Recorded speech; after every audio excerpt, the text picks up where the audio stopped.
Well, here tonight, it's Libertarian-leaning Republican Congressman from the great state of Kentucky. It's Thomas Massie joining me now. Welcome back, Congressman. Hey, thank you for having me, Kennedy. Indeed. This is quite an honor for you. I'm very excited. I'm just kidding. It is. Time Magazine's Person of the Year. You are a limited government, libertarian-leaning Republican. What does Donald Trump have to do, in your mind, to earn that distinction? You know, at the heart of libertarian principles is a non-aggression policy principle, which means that you don't attack somebody if they don't attack you. So the thing I'm most optimistic about is we're not going to war with Russia, which may have been the case with Hillary. I mean, whether it's in the Ukraine or Syria or even Georgia, Donald Trump has not expressed a willingness to agitate Russia, and I think that's a good move. So I'm optimistic about that. I'm optimistic about some of his cabinet appointments. I wouldn't call any of them libertarian yet, but, on the spectrum of smaller government or bigger government, I personally know some of them, and they're definitely small government type people. And Trump's promised to roll back regulations. And then, when I saw you at the RNC, I'm sure you listened to Trump's riveting speech there. I was there on the floor listening to it. He took a swipe at the World Trade Organization, which sort of warmed my heart. Libertarians are for sovereignty and sovereign nations, and we don't think we should subject U.S. citizens to a world government. No, I mean, I would like to see a few more liberty-minded people considered for some of these positions, as John Allison was, formerly ran the Cato Institute. He was being considered for Treasury Secretary. That obviously did not go his way. And Reason is reporting that you are being considered for two possible posts, including Energy Secretary. What do you think about that? Well, I haven't been contacted about that or the other rumor from the Trump campaign, which is the science policy advisor. Yeah. But honestly, Kennedy, if I were, contacted about that, I would consider it seriously. I think they need some common sense in the White House as well as in Congress, so I think I could provide that.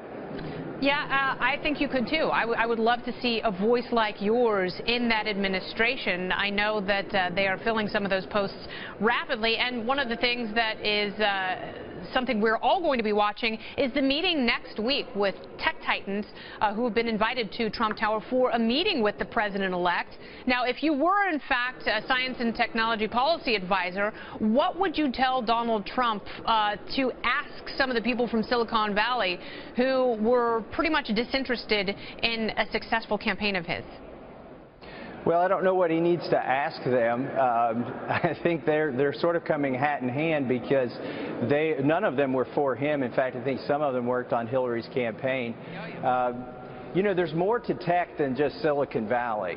There's a lot of tech in manufacturing. There's a lot of tech in a bunch of different sectors. And I think the presumption under the previous White House was as long as you had Google people around you, and Google's a fine company, but as long as you had Google people around you, that you were tech.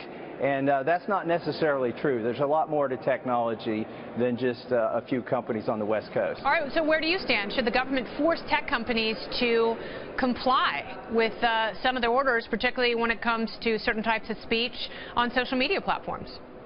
The government shouldn't be forcing anybody to do anything. We're getting back to libertarian principles here.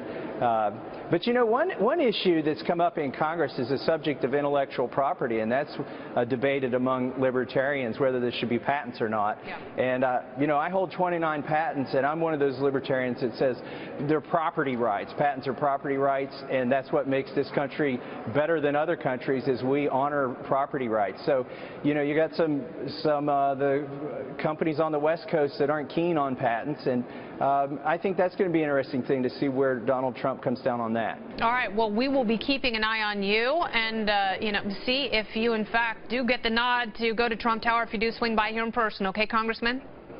All right. And I want to personally invite you to the inauguration, Kennedy. I've got a ticket with your name on it. Consider it done. I will absolutely go. I'm going to start dress shopping tomorrow, not even lying. Congressman Massie, thank you so much. Get a warm one. Okay.